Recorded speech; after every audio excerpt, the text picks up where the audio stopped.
Round one of the Jonas Cup continues in 3, 2, 1.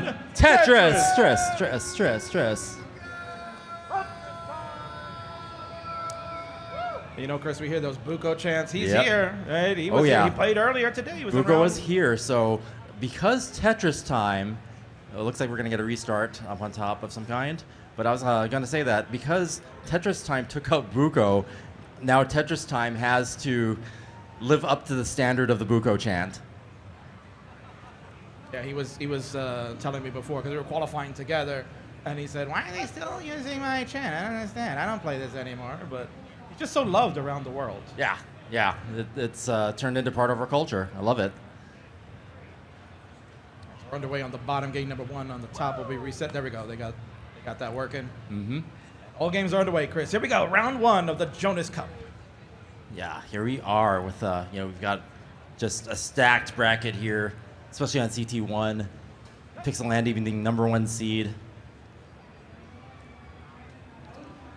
And then Scuti at 8 seed, Niner80 at 33 seed, and TetrisTime at 25.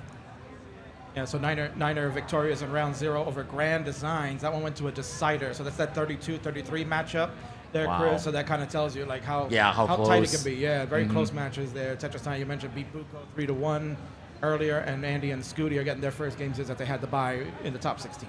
Yeah, I heard the cheers when Buko got that one round. Yes. People were, fan favorite, really behind Buko. So yeah, like I said, TetrisTime's got a lot of, weight on that victory to do his best to push that forward. But that's Scuti there. That's a Tetris crasher. The reason why everybody was talking about Classic Tetris in the past year. Yeah, and he had kind of a rough qual, yesterday where he was kind of struggling for a bit. He was sitting kind of like one max out for a good chunk of the time. And it wasn't until like late in the game that he started getting it back into groove enough that he got the 3 max outs to get the bye here. Yeah, it took a little while to get the momentum. You could see that it was there, though. A lot of those times you get a good run and then you just don't get the max out. Sometimes just the pieces don't materialize, and that's kind of just the nature of DAS. DAS definitely is a volatile play style. We know that for a fact. We've seen him many times over the years in this tournament. So. Yeah, and especially if you're used to being, a roller or tapper, being able to move faster, then being able to adapt to the style that's a little bit more deadly if you play risky, then that's part of what you have to deal with in order to go far in Jonas Cup. And when I see, Pixelandi playing, just the sheer consistency, like that just totally embodies the spirit of what people saw in Jonas Neubauer, and how it's like, how do you defeat this thing that just doesn't lose, doesn't top out? Because, the survival there, that the pillar of their gameplay is so strong. Oh, without question. And we know Andy done very well at the Jonas Cup last year, making the top 4. Getting the opportunity to go to Germany this past year, Chris. That's right. And he had a fantastic outing over there, too. Made it all the way to the final, almost winning that the DAS World Championship out there. Yeah, it's great to have all of our talent, converge for that event. It just elevates everything. He's playing, Chris, a player that has not been seen for quite some time. Has a very strong modern background, and at one time very strong as well in Classic Tetris, playing in the monthly events for CTM and the Masters and so on. I'd like to hear more about that. Yes, Niner80, a fantastic Tetris player. And was once known here, Chris. This is a online fact from our friend Van Dweller, who would miss you, buddy. Hope you can watch the stream today. Was saying that Niner got to play Joseph Saley in the finals of a CTM Masters. Ah. But it was under a guise. It was under a pseudonym. Okay. Niner was using. So Niner got the opportunity to play a 2-time world champion, and is now getting the opportunity to play perhaps a champion one day in Pixelandi. That's right. Scout with that great video kind of mentioned how Andy's so dominant in the online scene, but these live events, it just seems to be his kryptonite. trying to get right over the hurdle and get that big one. I definitely see it happening, though, like with the kind of consistency we saw yesterday. Andy's looking pretty unstoppable, so yeah, going against returning 980 here, there's a lot of story behind that, and watching it unfold is going to be, part of our legacy going on in the future as this, their second year of Jonas Cup, already so many moments. So we're over the 100-line threshold. Scuti and TetrisTime going to be going to transitions first as the delayed start at the top has them going a little bit later. Nice adjustment by Andy there with that square. That's exactly what you're talking about, Chris, just the wherewithal of what Andy can do and why he's such a top player, and what, obviously high expectations for someone like him to win the big one. There's a crazy S-burst there, causing Andy to have a spire in the middle. But 980, handling it differently, had a different, topography, as Sharky would say, a different topography to deal with, and was able to do it without building a spire. So it's going to be able to keep this neck and neck as we go into transition next 10 lines. Yes. Sharky's quite the wordsmith, so we know that topography That's right. is a great word to use. I might steal it later when he's playing. Get to see Sharky a little bit later. That's right, yeah. I'm looking forward to that. TetrisTime's having that bad topography right there for you, Chris. Oh. Yeah, that is going to be a difficult solve. Nice. There's like a vault spin there with a T. Oh no, missed there. Wow, another vault there for TetrisTime. Hanging on to dear life, but isn't going to be able to survive that. And Scuti's going to take that first round definitively. 5 Tetrises ahead at the end. Yeah, that was definitely a tough setting there for TetrisTime, but we also got a high board there. There's the bar Tetris there for 980, 508 to Andy's 545. So they're just getting started in the race to 29, because when we play DAS here, Chris, that's as far as they're going to get. Yeah, transition they're about even, but Andy's pulling ahead now with a better board state, but 980 getting it back under control is looking to score and catch up here. And certainly the advantage with Andy is that he also can play a little bit past 29, right? Maybe a lot actually, because we know he's gotten to level 32. Right. That's quite a number. Like, it's over 30 lines there, Chris. And it was kind of fun seeing, the players there. Every second counts in a qual. Yet we saw a little bit of mullining after the million, just because you kind of want to see how far you can push it. And Andy was always trying to get it to 30, just because you like to see it. I mean, I think it's fun to watch, right? Yeah. You can see, people always talk about when you get to 29, that's it, we can't play anymore, so just throw the controller down, right? But Andy has proven that with the skill level and the ability to do it, anything can happen. Yeah. Why not? If you can, you've got the skill. Oh, and 980 is going to throw in the towel there. Yeah, there was an interesting sequence there, Chris, that we saw Niner unable to get the Z piece over to the left, and basically that was curtains. But we saw Andy very up high. He was able to vault a J to the left and just show you his skill level. Yeah, we've superior. seen a lot of interesting saves. Like even TetrisTime, even though losing that round last time, did a couple of crazy vaults just to survive, and that's the sort of thing you have to do in something like high profile as the Jonas Cup, because you have to take those risks to score. But when you get into trouble, if you can survive something that would normally take out anybody, then that's a superpower, and we're seeing that with players like TetrisTime and Pixel Andy. All right, so they're underway on the top, and they've already started on the bottom. So matches are underway. We got 1-0 leads for our heroes on the left. Our awesome players on the right going to look to try to tie it up, but TT is already in trouble here, Chris. Yeah, playing up high. Oh man, that is not survivable, and Scuti gets an easy one there. We're in October, but you can give your Christmas gifts early, TetrisTime.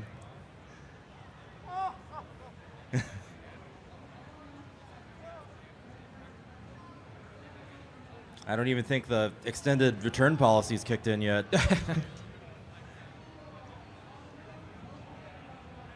Tough break for TT. He's down 2-0 while the other match is still going underway. We're early days there. Just 20 lines in, Chris. Yeah.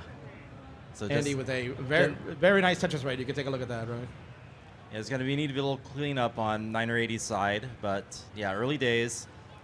Oh, what a setup by Andy. Yeah, Andy definitely knows how to keep it clean just consistently. Like, you don't see Andy in trouble very often.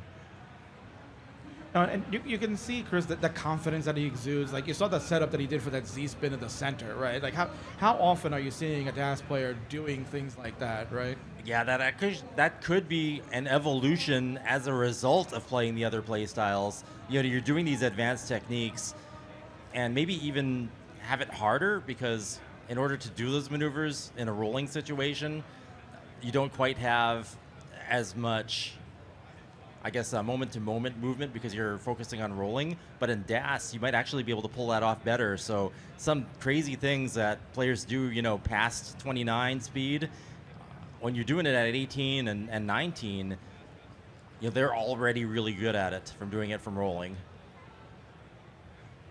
A little bit of drought happening for the players on the top. Yeah, the score stagnation there, a result of that. So Andy, able to widen that lead. About 3 Tetrises ahead now. On the bottom, we are neck and neck. Also early. And he was kind of waiting for that J to come fill in that excellent delayed burn that he had set up. We'll go with a center well. Scuti is playing really clean now too. Yesterday during quals, Scuti was in a lot of trouble a lot of the time, and we're seeing it not happen right now. So that's you know, when you take a day and then come back the next day and don't have the same issues, you know, that's a very good sign. Right. Scuti looking in top form here. Yeah, sometimes you just gotta, you know, get the job done one day and then try to reset the next, right? It's Yeah. a brand new day, new things can happen. Or even moment to moment. I remember yesterday, Dog just went and took a break, got some water, came back, and just got max after max. Right. That's what made the difference. Sometimes Absolutely. that's all you need. We saw Sharky earlier, right? He was struggling. Oh, right. You know, in the first like 30 minutes of his qual, and then all of a sudden he kind of turned another gear and it Yeah, just locked in. locked in, exactly. Yeah, so a lot of the times, you know, maybe on the second day or, you know, after a quals day, all our players today get to lock in and really get to see the best of what they can do.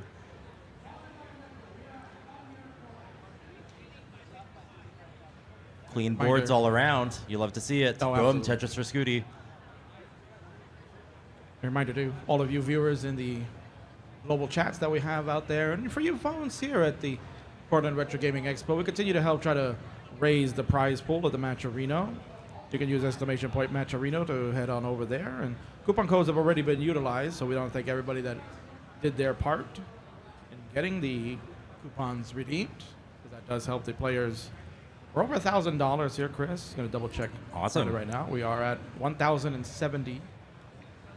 So plenty of contributions that can be made as we're looking to get to 1,500 is the first goal here, Chris. That will send our winner of the Jonas Cup funding to be able to go to Germany next year. That's the essence of what we're doing here. But as the prize pool continues to grow and there's more incentives for other players to get opportunity to go to Germany, or, you know, as well as earn some funding here, we've kind of revamped our prize pool for this one and try to give money to all players. So the more you contribute to Matcherino, the more that they will receive. So keep that going.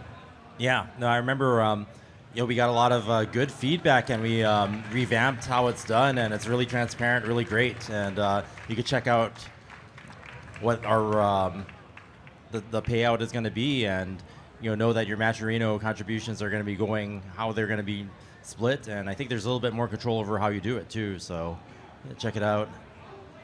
And hopefully TetrisTime can get some control of this board, because he's in trouble again, Chris. Yeah, TetrisTime doing TetrisTime things. If anyone can survive it, it's him, but Oh, wow. he's got to get it done. That left side's going to be an issue. Okay, wisely burns it down first. Oh, my goodness. Needs Yeah, that, Nice he needed flat that burn. L real bad.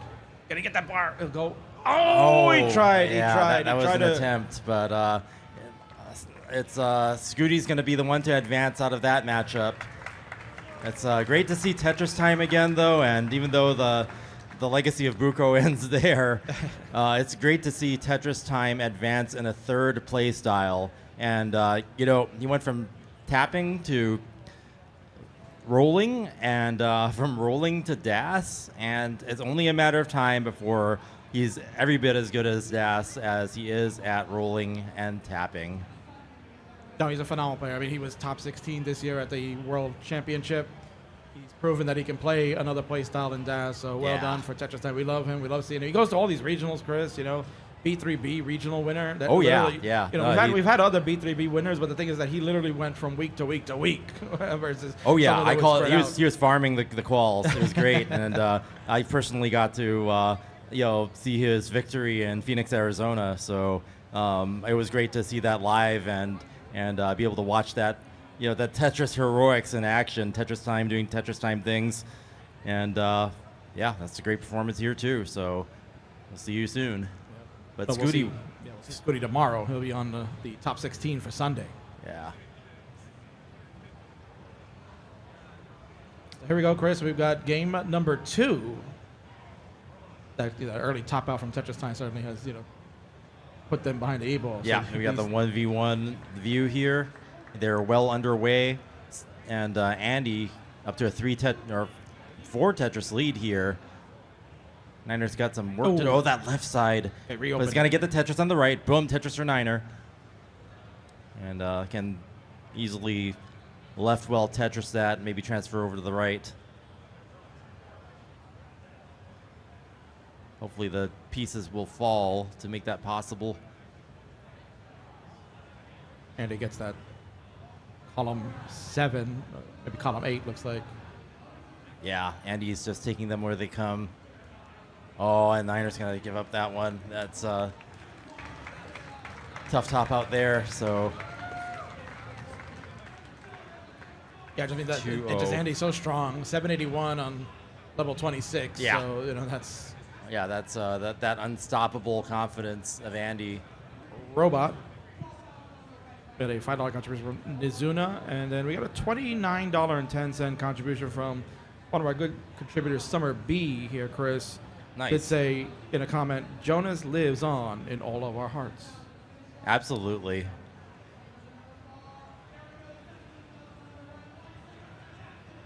So yeah, Andy up by 2 now. Niner having to win this round to stay in the match.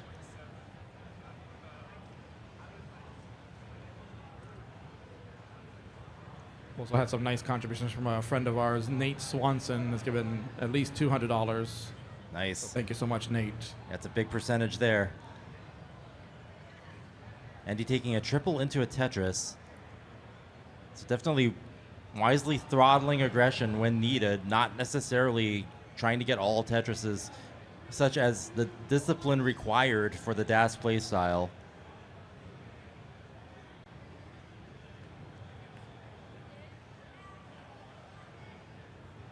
Niner with a really clean board here. Boom, Tetris for Niner. We are neck and neck. So you passed 25 lines, early days.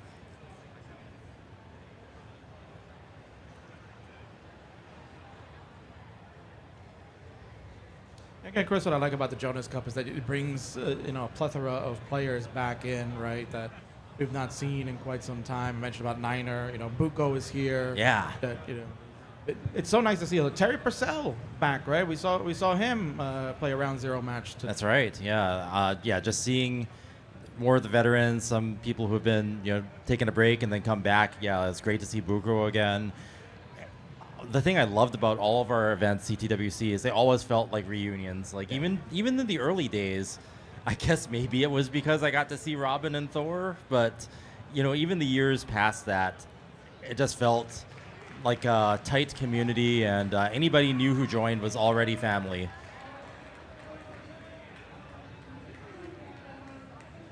It looked like Niner was thinking about maybe getting a little dirty there, but then thought better of it. Close game early on here, but another drought has formed. Yeah, just both players having to do some burns, but still similar scores. I think that's just, as I said before, kind of like a measure of the discipline. If you're taking the burns where you need to and your board is clean and we're not seeing any dangerous digs here, this is kind of where you want to be for both players at this point in the match. You want to survive if you're Niner, and if you're Andy, you don't want to give up a game if you can help it. No, sorry, when you're down 2-0 to what many consider the best dance player in the world, right? Even though he did not win the Dance World Championship, just his consistency of winning all these events online is ridiculous. Yeah. I think, as you know, in your Niner situation, you got to try to find the opening, right? It's very difficult, right? But Andy is human. We know that he will make a mistake, but it's very rare to see it. Yeah, right now their pace so similar, so don't want to lose the game of chicken by being too aggressive. You saw Andy kind of like maybe breathing a sigh of relief a little bit there because the board was getting a little high, needed that specific piece to work out. A little bit of cleanup for both players, but Niners got a nice, dirty well there, getting the Tetris. Yeah, now both players just kind of dealing with traffic here. Interesting how that played out. Could be something in the piece sequence that just made that messy. Yeah, not ideal board for either player. Andy has to really quick tap that S piece to the left. If he can uncover this, Chris, he has the dirty now. One row off the bottom. Yeah. Boom, Tetris for Andy. Nice dirty there. Actually opts to build on top. And it's probably going to play on row 2. Yep, there it is. Set up.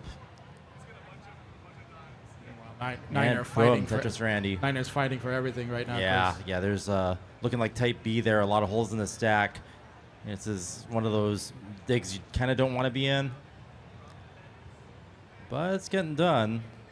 The right pieces are showing. Not that one, but it's looking more manageable. Right, as manageable as getting, it's getting to a point where Andy's starting to take the lead and 81,000 points in his favor before we go into transition. Andy does have the line count, not in his favor, but again, and Niner's not anywhere near ready for scoring. Yeah, that's what the prolonged dig results in. There is the score deficit. Almost out though, managing to drill back down line after line. And Andy hits transition at 433. Those burns in the middle of that run leading to a lower than average transition. 322 at transition for Niner. So this is kind of a bit of a odd situation. You don't usually see two high caliber players both hit low transitions. So maybe anything can happen here, you know?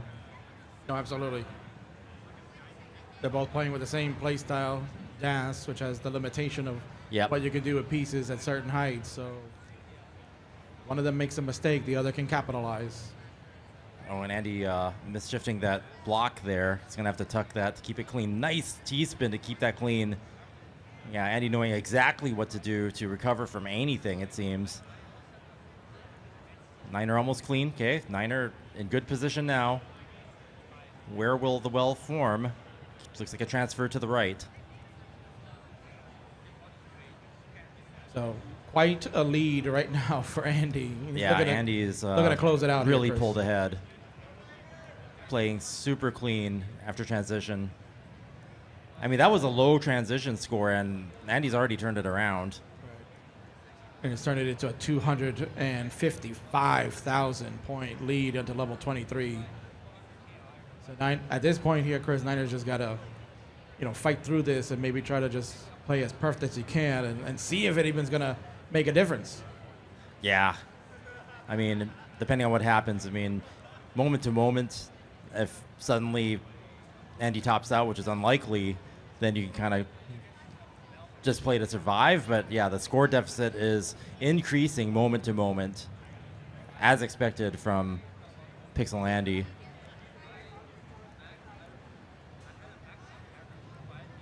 And that's a tough one there. We're going to get a Tetris now for Niner, but that bar had come way too earlier when you got the left well trying to transfer this in.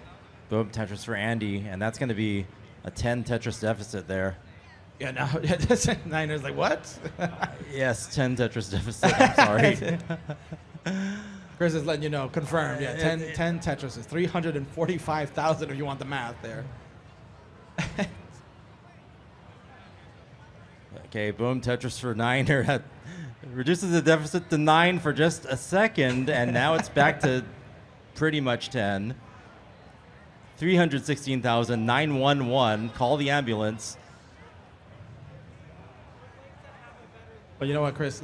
You got to applaud Niner here playing this out, knowing that comeback time isn't going to happen. But this is the heart of a competitor. Niner not going to throw it away. Says, I'm going to go out on a good Niner one. playing the best game here. You know, super clean, staying alive is what you want to see. Boom, Tetris for Niner. Reduce the deficit to 8 as Andy goes into kill screen at 9-10. The low transition score, resulting in no max out. And of course, he's getting... Get some lines afterwards. Not quite enough to get level 30, but is going to end at 9-14-171. And Niner with a center well set up going into kill screen here. Might be able to eke out another if you get the right L and long bar setup, but that's going to wrap that. And Andy advances. And Niner has been eliminated, but what a great showing with that last game, getting to kill screen.